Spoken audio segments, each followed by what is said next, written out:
amigos de Movilidad Profe, bienvenidos a este nuevo video sobre la movilidad sostenible. ¿Cuántos carriles, andenes y ciclorrutas necesitamos en una ciudad? En este video te lo voy a contar. Mi nombre es Iván Sarmiento, profesor de la Universidad Nacional de Colombia, con más de 25 años de experiencia en temas de movilidad. Se discute mucho acerca de si es necesario construir más vías, si es necesario darle más espacio al peatón, a la bicicleta, si los carriles que tenemos, unos dicen que son insuficientes, otros que sobran demasiados, que lo que sobran son vehículos, etc. Entonces, vamos a discutir esto. Empecemos por una historia. Siempre que veo u oigo la sirena de una ambulancia, recuerdo lo que me sucedió el 8 de septiembre del 2010, ya hace más de 10 años, en Medellín. Pues a pocas horas de nacer mi hijo se estaba muriendo por deficiencia pulmonar. Fue trasladado de urgencia de un hospital a otro que estaban distantes unos 10 kilómetros, con pocas probabilidades de supervivencia. La ambulancia se abría paso entre los vehículos del tráfico de una hora pico nocturna y siempre pienso en lo importante que es que los carriles de una ciudad tengan cierto ancho. Desde ese día deseché mi idea que había traído 20 años atrás de Barcelona, de que los carriles se podían reducir a menos de 3 metros. Más adelante te contaré lo que sucedió con mi hijo. Bien, ¿qué carriles, andenes y ciclorrutas necesita una ciudad? ¿Cuánto podemos reducir el ancho o el número de carriles de autos para tener una movilidad más humana? Y te presentaré al final unas conclusiones. Bien, empecemos por el espacio que requiere una ciudad, el espacio vial. Aquí tenemos una sección de vía que está compuesta por carriles para automotores, andenes, ciclorrutas, separadores, zonas verdes, antejardines, celdas de estacionamiento en vía posiblemente. Son todos elementos que una calle puede tener, no siempre los tiene todos, y son la mayoría de elementos pues, que pueden estar presentes en una ciudad. Veámoslo aquí de manera gráfica en esta fotografía. Tenemos el antejardín, que está allí pegado a la fachada y antes del andén. Tenemos el andén, la ciclorruta, aquí en este caso paralela aquí al andén, la zona verde y el mobiliario, pequeño en este caso, los carriles y los separadores. Y por allá al fondo de la fotografía pues se ve algunas celdas de estacionamiento paralelas a la calle. Sabemos que el Imperio Romano pues se hizo ciudades a escala humana, ciudades medievales, calles estrechas de 3 a 5 metros, donde todo era andén o paso de caballos o de carruajes. Ahí tenemos pues una fotografía de esas ciudades antiguas, pero ya eso presentó problemas con las epidemias y con los incendios por la cercanía de las fachadas. Es así como el antiguo Tokio pues sufrió varios incendios que requirieron su reconstrucción en varias ocasiones. Entonces ya en el siglo XVIII y XIX empezaron las grandes expansiones de las ciudades, los procesos de expansión. Tenemos casos como el de Barcelona, con el ensanche de Ildefonso Cerdá, que fue este gran genio que plasmó ese ensanche, que se los voy a ilustrar aquí. Pues aquí quedaba la ciudad antigua, la ciudad condal. Y luego él planteó, ya en el siglo XIX, cuando aún no habían vehículos, todo este ensanche. Una cuadrícula con unas especiales características de ancho de vía, unas diagonales y un área vial, incluyendo andenes, calzadas, toda la faja vial, que era de cerca del 35%. Finalmente pues no le dejaron construir todos los anchos que él deseaba, pero sí Barcelona quedó con casi un 30% de área de faja vial en este ensanche. También tenemos los casos de París, como el caso del barón Haussmann, quien hizo la expansión del París moderno, el cual conocemos todos, pues los Campos Elíseos, esas grandes avenidas, pues las plasmó este señor, que también promovió mucho el crecimiento urbano de París.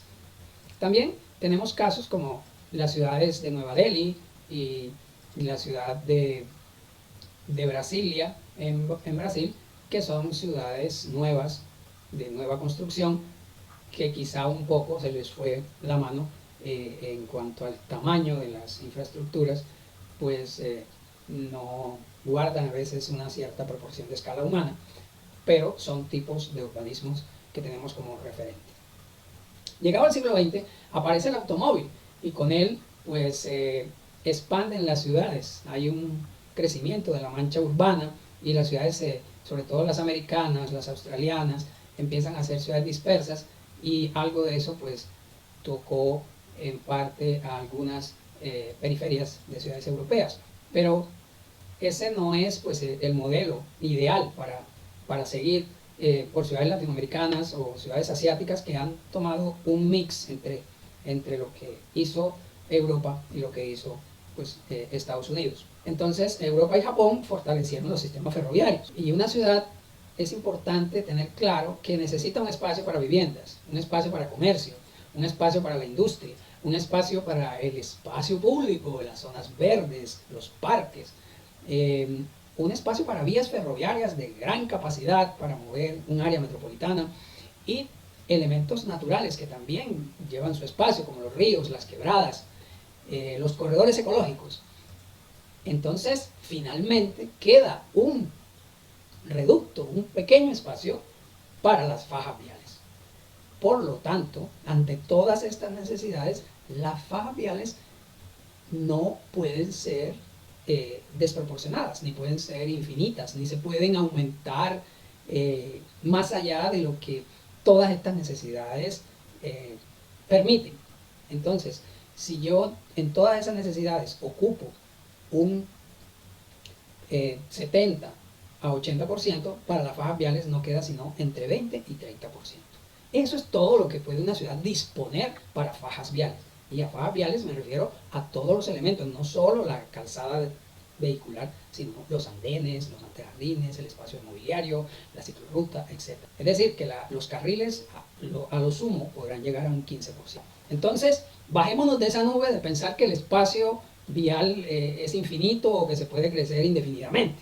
Aquí les voy a mostrar un documento que nos habla del, según la ONU, la relevancia de los patrones de calles y el espacio público en áreas urbanas.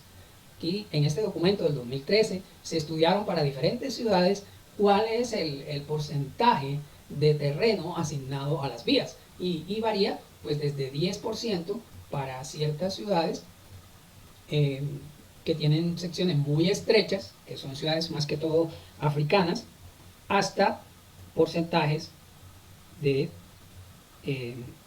cerca del 35-40%.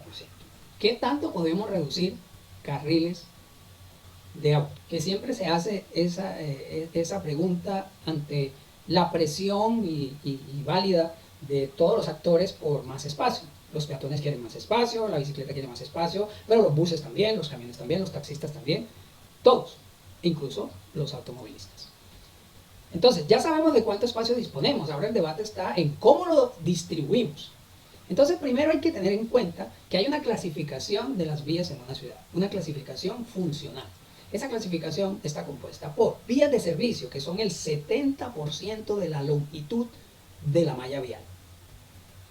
Digamos, el caso de Medellín, que tiene 2.500 kilómetros, el 70%, estamos hablando de más de 1.600 kilómetros de vía, que son vías de servicio. Son vías que entran a los barrios, a las urbanizaciones, a las industrias, y son las que dan accesibilidad y representan la última etapa del viaje para dar acceso a todas las propiedades colindantes a la vía. Son vías de tráfico calmado, de velocidades bajas, y allí pues se recomiendan velocidades menores a 30 kilómetros por hora. Tenemos las vías colectoras, que son el 20% de la malla vial, y las vías arterias, que son el 10% de la malla vial. Sobre estas dos tipologías, colectoras y arterias, que son el 30% entre las dos, recae la responsabilidad de movilizar todos los flujos de largo recorrido de una ciudad, y estructuran la ciudad, son los ejes estructurantes de la ciudad, sobre todo las arterias, que son apenas el 10% de la longitud. Sobre esas vías debe ir el transporte masivo, sobre las arterias, sobre las colectoras va el transporte público junto con las arterias y puede ser alimentadoras las colectoras de las arterias, en el caso de un sistema alimentador. Las colectoras no tienen que ser de una sección grande, sino que pueden ser incluso vías similares en sección a las vías de servicio, pero con una función diferente, que es sacar los viajes de los barrios hacia las arterias. Y las arterias atravesar la ciudad para comunicar puntos distantes, de manera que la ciudad tenga una cohesión, una estructura orgánica. Aquí un poco muestro esa estructura, donde en rojo estarían las arterias, en azul las colectoras y en blanco con negro las vías de servicio.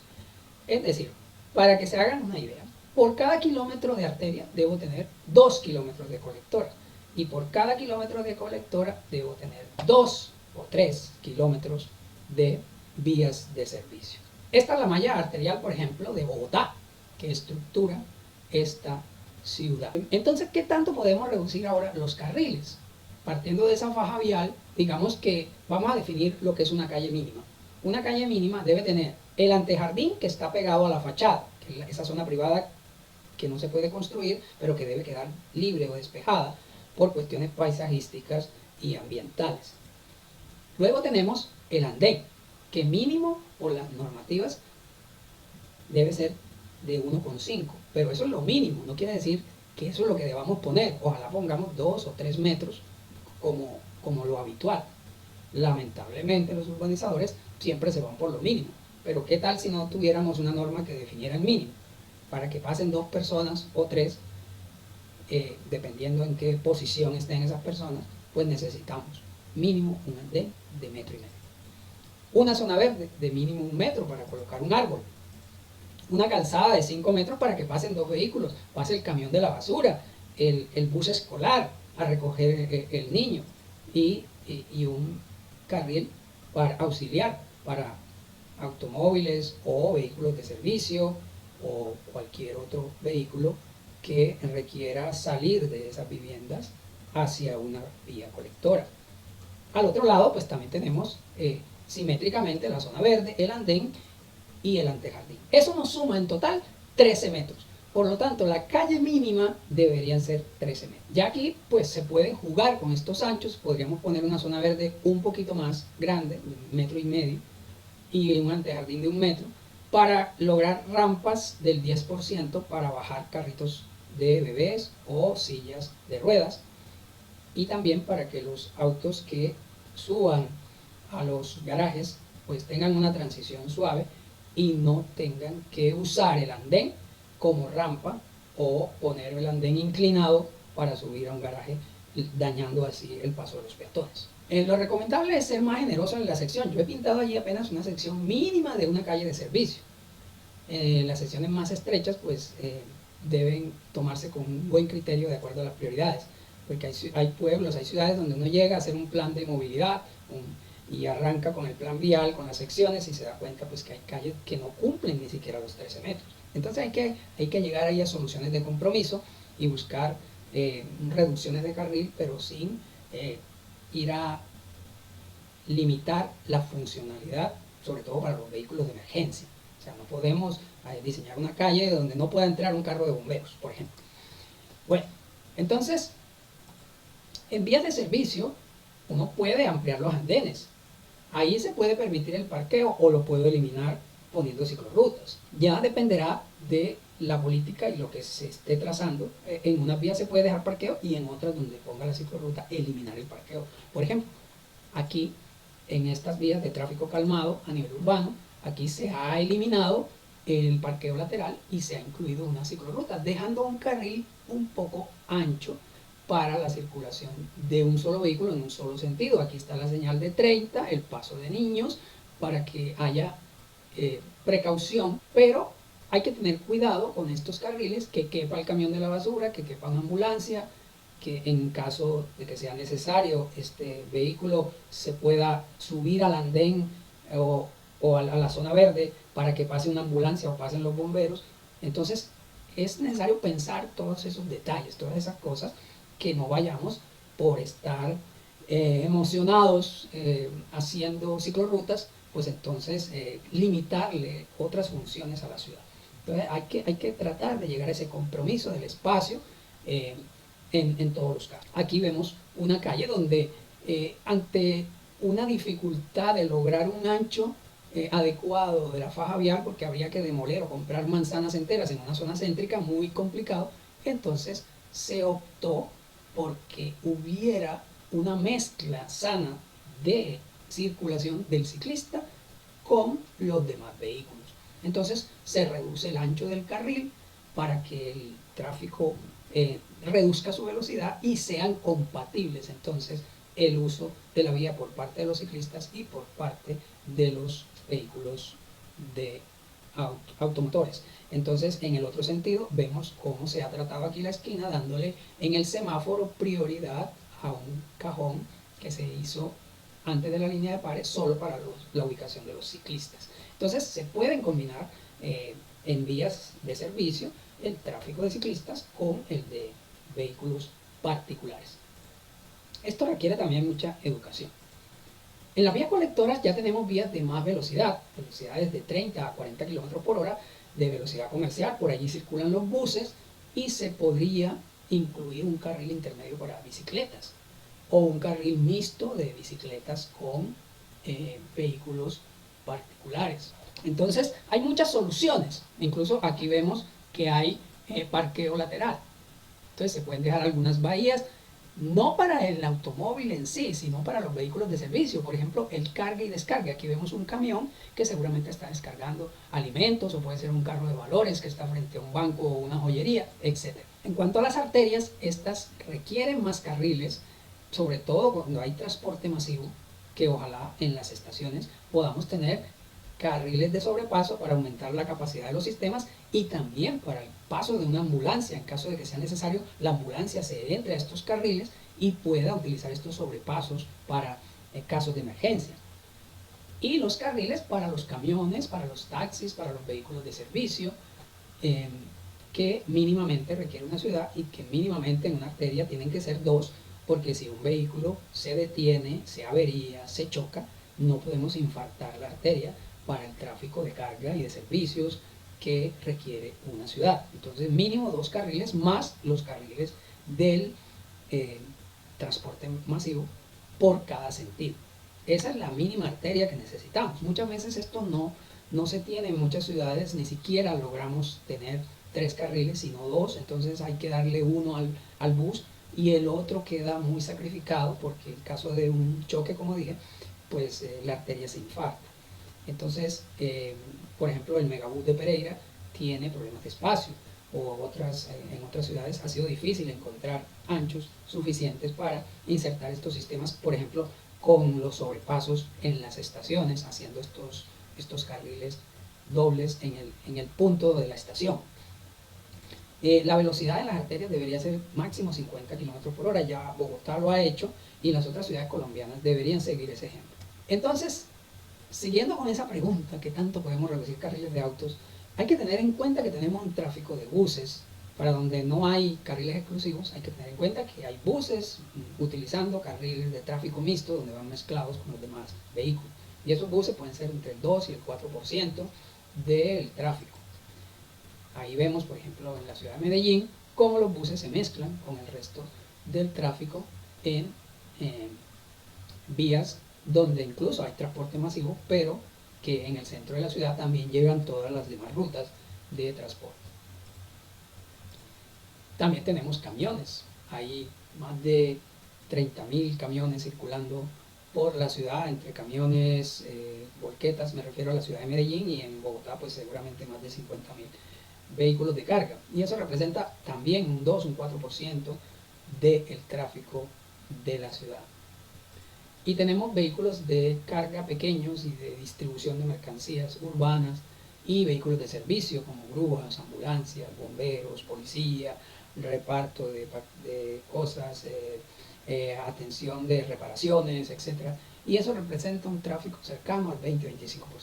Entonces, si sumamos carga, buses y servicios y distribución de mercancías, pues estamos hablando entre un 30 a 35% del tráfico de una ciudad. Y todo eso no cabe por un solo carril. Entonces necesitamos mínimo 2 carriles. Además tenemos los taxis, que son un 10%, ya entonces estamos hablando de 45% del tráfico.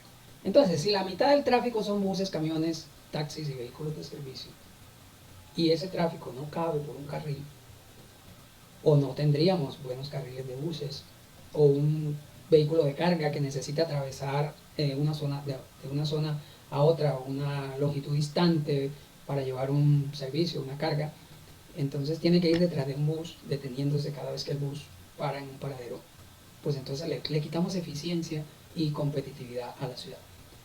Por eso se necesitan mínimo 2 carriles. Entonces no podemos llegar a una arteria que tiene 2 carriles por sentido y decir vamos a darle un carril a la bicicleta. No, eso no es sensato. O sea, hay que buscarle el espacio a la bicicleta.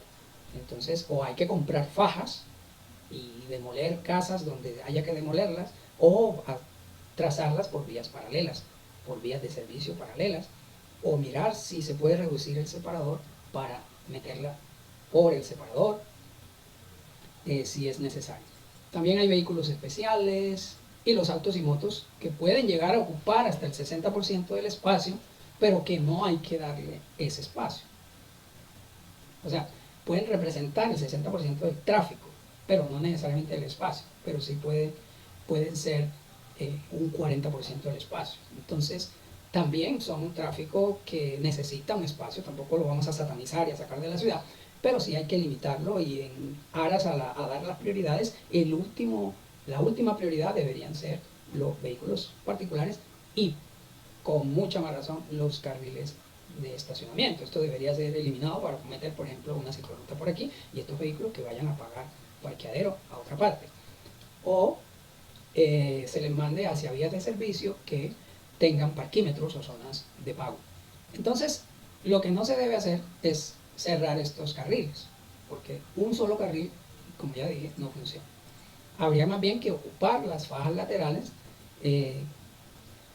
con zonas de estacionamiento lateral, pero no cerrar carriles. Esto es una solución de transporte masivo en la ecovía de Quito. Los carriles centrales para el transporte masivo, los 2 carriles laterales a cada lado para el resto del tráfico. Esto no debería hacerse. O sea, está bien el árbol, pero no el ocupar una arteria para hacer un carril de bicicletas acá y dejar una arteria reducida a 2 carriles, uno de ida y otro de regreso. Así le pongas buses bonitos de 2 pisos y buses eléctricos, es un desperdicio hacer una inversión en buses eléctricos para mezclarlo con el tráfico e ir a una velocidad de 10 km por hora, cuando podrías haber hecho un carril central con velocidades de 20 o 25 km por hora de velocidad comercial, con mucha más eficiencia y utilización de la inversión. Entonces, a veces por hacer bonito, pues hacemos feo, y eso es lo que quiero llamar la atención, que no podemos estar alegremente eliminando carriles sin pensar en todas estas cosas. Ahora sí podemos reducir el ancho de los carriles, pero teniendo el cuidado de no hacerlo por debajo de los 3 metros, porque está el tema de las ambulancias y de los bomberos. Entonces las recomendaciones para reducir el tráfico en las ciudades es aplicar cobros por congestión y contaminación a los vehículos particulares, a las motos, restringir los espacios de parqueo o limitarlos a las vías de servicio y que sean de cobro, empezando poco a poco por las zonas donde haya más presión y dejando algunas gratuitas, pero poco a poco la gente va a ir aprendiendo de que el vehículo privado pues no puede estar gratuitamente ocupando espacio que la ciudad necesita. Entonces, las ciclorrutas pues deben ser tan extensas como sea posible. En el caso de Bogotá, que ya lo he mencionado en otros videos, tiene cerca de 450 kilómetros, la más extensa es de Sudamérica. Es un buen ejemplo. Algunas veces pues se han podido insertar por las arterias donde hay espacio y eso está muy bien, pero donde no hay espacio pues se introducen por vías colectoras o vías de servicio. Y pueden tener una longitud similar a la longitud de las arterias. Cuando el espacio no es suficiente, pues pueden ocurrir estas cosas. O sea que si el ancho de los carriles no es suficiente, pues 2 vehículos pesados pueden aplastar a un vehículo pequeño como una moto, o también pueden afectar el paso de las ambulancias. Entonces, las conclusiones es que las ciudades requieren 20 al 30% del suelo urbano para fajas viales, la calle mínima debe ser de 13 metros, las arterias y colectoras entre 25 y 100 metros según el número de calzadas y carriles, la red de ciclorruta de longitud similar a las arterias, más no necesariamente deben estar dentro de ellas las ciclorrutas. Si hay 4 carriles en un sentido, pues sí puedo tomar un carril para utilizarlo para otra cosa y dejar 3 carriles, pero si no tengo vías suficientemente anchas, pues hay que modificar los separadores, hay que reducir los anchos, más que eliminar el carril, y eliminar solo si está desaprovechado para estacionamiento en vía, y allí sí puedo proceder. Los andenes deben tener una longitud del doble de la malla vial, 1 kilómetro a cada lado de cada kilómetro de vía, para mejorar los andenes. Y introducir ciclorrutas, pues la reducción de carriles debe contemplar el ancho de los camiones, el de los buses, el paso de vehículos de emergencia. Finalmente, pues te quiero decir que mi hijo pues pudo llegar al hospital, se salvó y está aquí conmigo. Si te ha gustado este video, dale like, suscríbete al canal y nos vemos en un próximo video.